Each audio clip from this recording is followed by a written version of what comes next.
दिल्ली में आम आदमी पार्टी हार गई, बीजेपी हुकूमत में आ गई है और भी बहुत सारी बातें यहाँ पर हुई हैं। राजनीतिक उठापटक, उथल पुथल, क्रिया प्रतिक्रिया, बयानबाजी, ये सब अपनी जगह पर है।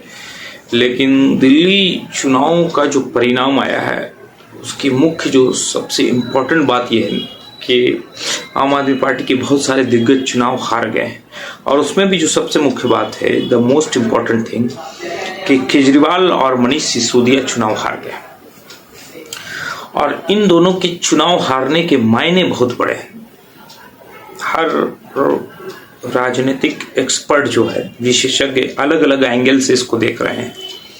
अलग अलग पार्टियां इसको अलग अलग तरह से देख रही। कुछ लोग तो ये कह रहे हैं कि आम आदमी पार्टी के अस्तित्व पर ही खतरा आ गया है, क्योंकि जो उसके मुखिया हैं, जो उसके कर्ता धर्ता हैं, सबसे पहले अरविंद केजरीवाल और उनके सबॉर्डिनेट यानी मनीष सिसोदिया, दोनों चुनाव हार गए हैं।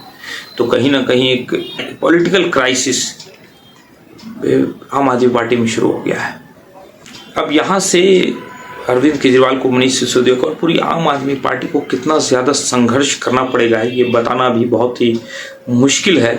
लेकिन चैलेंजेस काफ़ी होंगे, ऑब्स्टेकल्स काफ़ी होंगे अरविंद केजरीवाल के लिए, अब उसको ओवरकम करने के लिए इन सारे ऑब्स्टेकल्स को। क्योंकि अगर आप एमएलए नहीं रहते हैं, पावर में नहीं रहते हैं, मिनिस्टर नहीं रहते हैं, तो आसान नहीं होती है राजनीतिक राहें, ये मुश्किल होती हैं। अपनी बात को विधानसभा तक पहुंचाने या अपनी बात को ऊपर तक पहुंचाना। और अगर इनको देखें कि अरविंद केजरीवाल और मनीष सिसोदिया जो हार गए हैं, तो इसके पीछे कहीं ना कहीं कारण केजरीवाल जी का ईगो भी है, केजरीवाल जी की अना भी है। उनके अंदर जो एक हम आ गया, जो घमंड आ गया, उन्होंने सोचा कि बस दिल्ली में हम ही हम हैं, बाकी सब पानी कम है, यानी मेरे अलावा कोई नहीं जीत सकता। पार्टी तो हुकूमत में आने की दूर की बात, वो खुद अपनी सीट भी नहीं बचा सके।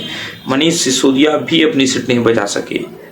अगरचे एक बहुत बड़ा सच है कि अरविंद केजरीवाल ने दिल्ली में काफ़ी काम किया, उसके बावजूद भी कुछ ना कुछ राजनीतिक त्रुटियां, कुछ गलतियां उनसे हुई हैं। या तो कांग्रेस के साथ गठबंधन ना करना हो, कांग्रेस ने अकेले लड़ा, आपका वोट काटा, कांग्रेस को एक सीट भी नहीं आई, लेकिन आप भी हार गए।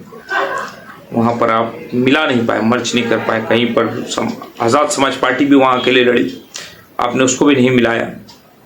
कहीं से अगर 500-600 वोट भी उनको आया होगा तो उन्होंने आपका वोट काटा। अगर आप मिलाते तो एक आध 2-4 सीट की कुर्बानी आपको देनी पड़ती।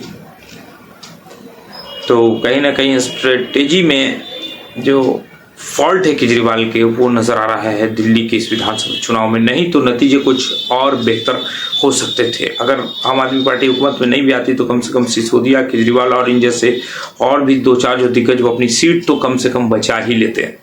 अब देखिए क्या राजनीतिक भविष्य इन लोगों का कितना दूर तक जाता है और किस तरह का संघर्ष इनके लिए आगे तैयार है, जो इनका इंतजार कर रहा है।